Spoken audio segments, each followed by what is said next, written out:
Hi, it's the local Dragon Lady here, and I have a new deck profile of my Incantation Ritual deck. This is a deck I've been making for a really long time. I started off as pure incantations, and then I started adding what I call toolbox ritual monsters. I did play it on YGO Pro, and people have been asking me, hey, can you do a profile on this? Well, without further ado, here it is.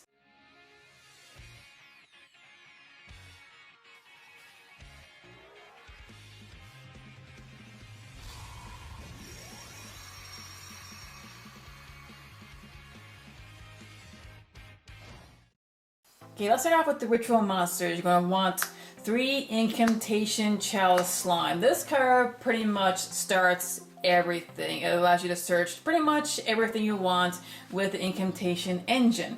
Next, I play 2 Shino Baron Peacock and Shino Baroness Peacock. Now, initially, I only used one of each, but I seen a video of a duelist computer YCS named Jose Lewis. He did what's called an anti-meta ritual deck.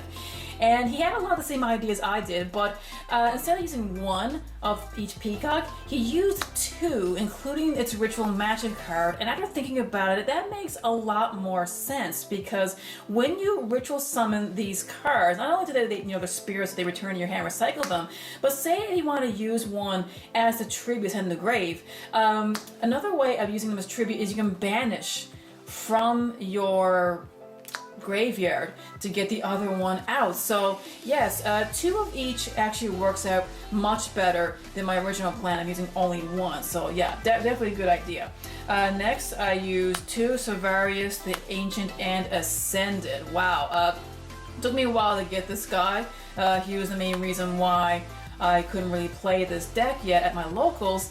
But Savarius, the Ancient Ascended, he's great both on the field and in your hand. In your hand, he works as a trap. If any monster you have were to be targeted by an effect, discard and it protects your monster. If he's on the field, if your opponent were to special summon a monster or monsters, you can send him back to your hand and that monster gets banished.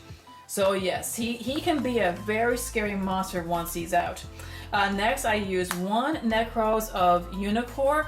Once he's out, he just shuts off any monster from your opponent's extra deck. So yes, like your opponent can still summon from the extra deck, but they're not going to get any of their effects. He's only level 4, so getting him out is quite easy.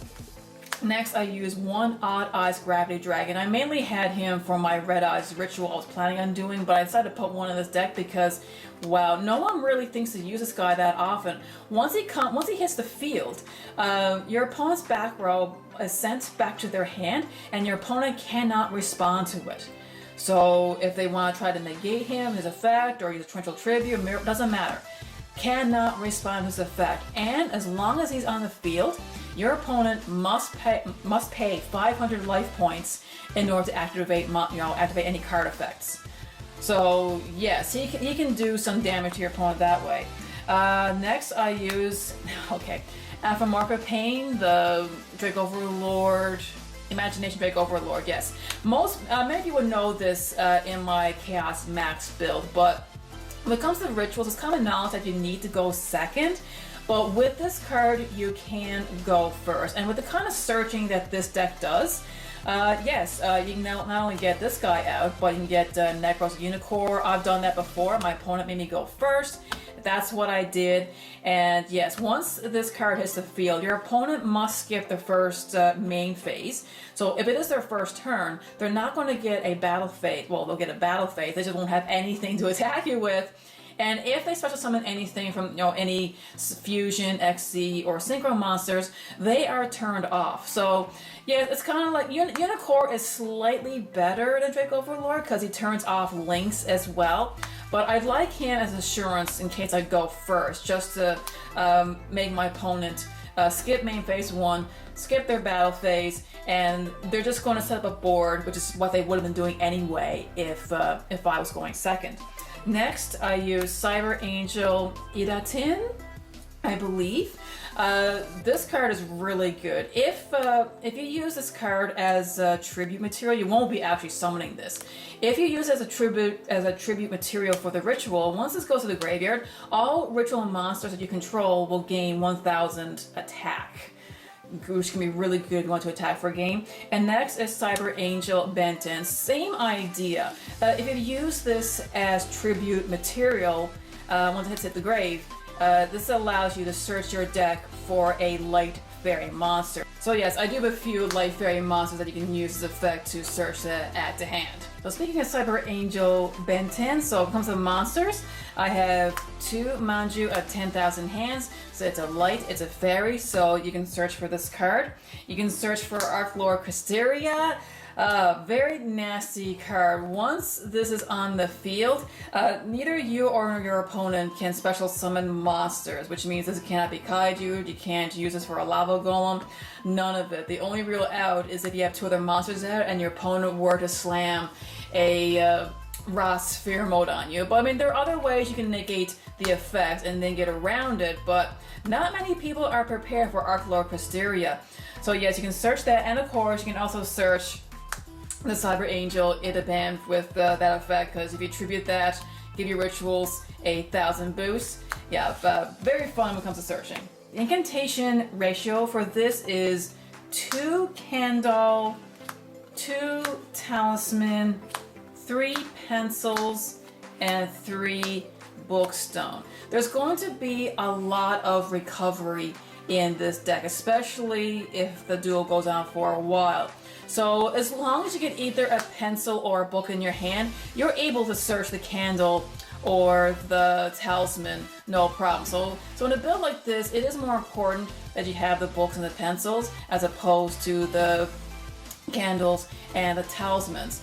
But the talismans can be reused numerous times in this deck, and I'm going to show you that with magic cards. Okay, for magic, I have my rituals. I'm using 3 Incantation Inception, very good card. It's also recyclable, so if you have one in the grave, use the effect to send an incantation from your hand or your field to the grave.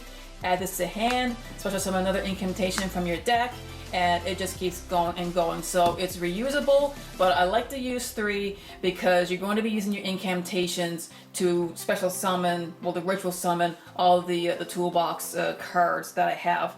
2 Shino Bird's Calling. This is another idea I got from Jose Luis. Initially, I wasn't using Shino Bird's Calling. I was just using Inception and the incantations to get out the good Baron and the dear Baroness. But I decided to add just 2. They're searchable. So at least that's extra ritualing options I get to get out the Baron, the Baroness. And of course, if I don't get these, well, Incantation Inception, that's fine. 3 Preparation of Rites. This allows you to search your deck for a ritual that's level 7 or lower, and there's plenty of those in this deck. And of course, if you've used a ritual magic card, whether it be the Shino Bird's Calling or the Inception, well, you can add that from your grave to your hand. And I'm using 2 Preparation of Rites. So you would just use this to add both the Shino Bird Baron or Baroness to your hand, and the Shino Bird's Calling. So yeah, it's really great that you have 4 monster targets, and to the Shino Bird Calling to add to your hand. So yeah, I did try experimenting with 3, but 2 really seems the correct ratio for this deck. And for draw power, 3 Celestial Observatory. Okay, everyone's probably wondering, why on earth won't you use Pop Extravagance? You can. In fact, I actually do recommend you use Pop Extravagance. However, that's a very difficult card to get. Celestial Observatory is a good budget option, but the reason why it works with this deck so well is because you have your Incantation Talismandra, you have your Cyber Angel Benton, and your Cyber Angel Indatin. What Celestial Observatory does is you take a level 6 monster from your field or hand, you just put it to the bottom of your deck, and you draw 2 cards. So this is really good with incantations because you don't really have to worry about running out of the talisman. And talisman allows you to search for the monster, and we have way more monsters in this deck than we do the actual rituals. And the ritual card Inception is recyclable anyway due to the incantations. So personally, that's the reason why I favor Celestial Observatory more so than the Pop Extravagance. But if you are able to get 3 pots, definitely go ahead. You're not using the extra deck anyway. If you can find room, you can add both. So both Celestial Observatories and Pop Extravagance. Just keep in mind that if you do use Pop Extravagance and you have this in your hand, you won't be able to use it because due to the effect of Pop Extravagance, you cannot draw cards, use card effects to draw cards for the rest of the turn. So if you're going to go that path, do be a little careful. Speaking of, time for the extra deck. It has it does have some purpose to it, but 3 Elder Entity in a Tis. When this goes to the graveyard, you just get the pop a card. 3 Herald the Acolyte. If this goes to the graveyard, it allows you to search your deck for a ritual monster or a magic card. This is mainly used for the Zabor play, which I'll get to once I get to my side deck. Links, nothing special. Gaia, Saber, it's just a generic Link 3, 2600 beat stick. It's just a felt space multi to get to 15. Underclock Taker is decent. Sayuja Skull Dread. Yeah, if you manage to link this off with 4 monsters, you can draw 4 cards, customize your hand a little bit. A Borosor Dragon, desperation move, you needed to go in for a game. Borlo Dragon, same idea. It's a non-targeting steal, get rid of a monster. For XCs, I'm using Tornado Dragon for back row removal. Number 41, Babushka. He's a really good card. He's hard to get around. And 1 Castile, the Sky Blaster Musketeer. Now, of course, the only problem with the extra deck is as long as you have a incantation on your field, you can't summon from your extra deck, which is fine. But there have been numerous occasions that I have been able to get rid of my incantations, but then you would need to use your rituals to overlay to link up, and trust me, that's something you won't be doing. But you have no idea how a duel is going to play out, so at least you have options. But trust me, like it's never came up with me. All right, the side deck. So I sided in 1 Blue Eyes Chaos Max Dragon, yes, and I've actually used it. Depending on what my opponent is playing, if I notice that they have real strong monsters with targeting effects, if they're playing any monsters with 0 defense, just side 1 of him into my deck. He is searchable, 4,000, can't be targeted nor destroyed, double piercing, so yeah, it's a card that people don't really expect if I swap out into a generic ritual deck. 3 Twin Twisters, back row, pretty self-explanatory. 2 Zaborg the Mega Monarch. That's what my extra deck is mainly for, the Elder Entity and the Herald the Acolyte. So, same thing. If I have to, it's usually with the incantations.